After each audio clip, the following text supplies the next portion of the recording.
Corona की इस महामारी में हर तरह से हर इंसान की मदद की जा रही है। महरौली की निगम पार्षद ने लोगों की मदद के लिए एक अनोखा तरीका अपनाया है।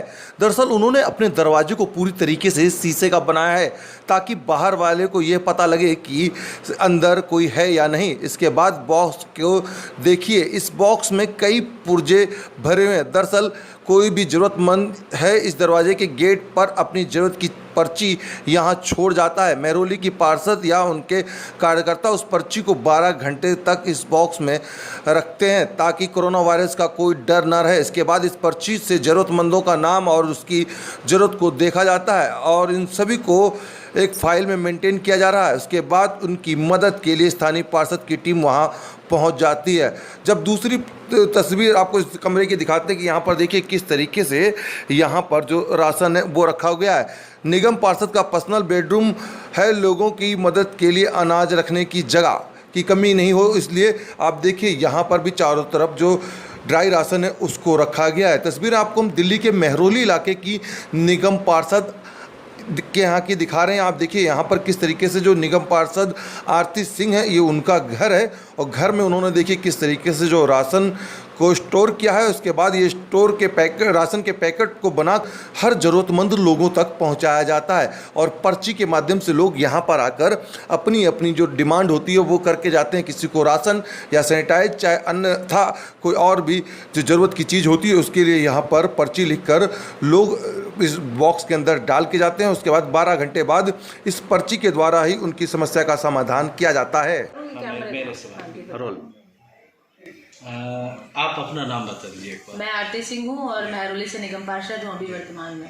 आरती जी, आपके घर में आया आपके एक तो शीशे का दरवाजा है, दूसरा दरवाजे के बाहर कुछ पर्चियां गिरी थी। जी जी। तो इसका क्या कारण है? ये पहली बात तो ये शीशे का दरवाजा क्यों है ये मैं आपको बताती हूँ, जिसमें कि बाहर से लोग देख सके कि हम अंदर अवेलेबल हैं और पारदर्शिता रहे हमारे और जनता के बीच में और वो हमसे डायरेक्ट मिल पाए। और पर्चियां थी वो राशन की, जो जरूरतमंद लोग होते हैं, क्योंकि लॉकडाउन चल रहा है और सोशल डिस्टेंसिंग का ख्याल रखना है, तो हम लोगों ने एक सिस्टम बनाया अपने ऑफिस में। सबसे पहले तो हमने अपने ऑफिस को गोडाउन में कन्वर्ट कर दिया है। यहाँ जितने भी जरूरतमंद लोग हैं, जो मजदूर वर्ग है, जिनको राशन नहीं मिल रहा, खाने की दिक्कत है, उन लोगों के लिए यहाँ पर राशन हम लोग पैकिंग करते हैं, मैं और गजेंद्र, और समटाइम्स हमारे बच्चे भी उसमें हेल्प करते हैं क्योंकि हम किसी से बाहर हेल्प नहीं ले रहे हैं।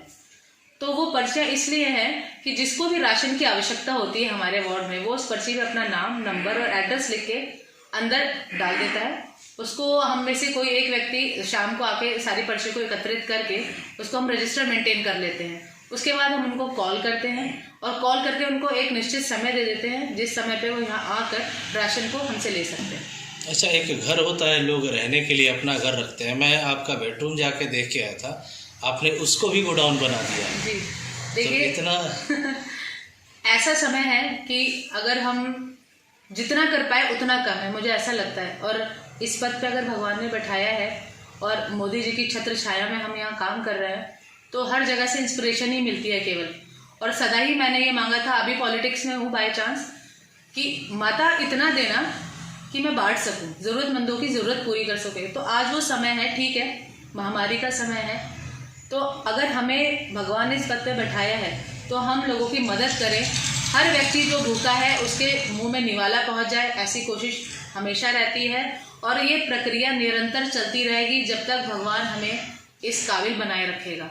जब ऊपर वाले की मना होगी तभी शायद हम किसी को मना कर पाए, पर ऐसा दिन मुझे लगता नहीं है कि आएगा। राशन के अलावा भी कई सारी चीजें थी, सैनिटाइजर थी, पीपी किट थी। तो ये क्या आप सरकारी मदद से कर रही हैं? बिल्कुल नहीं, ये जितना भी खर्चा है ये हमारा एक ट्रस्ट है, शांति देवी एनजीओ, जो पिछले 2004 से चल रहा है, जिसको गजेंद्र, जो मेरे हस्बैंड है, वो संभालते हैं।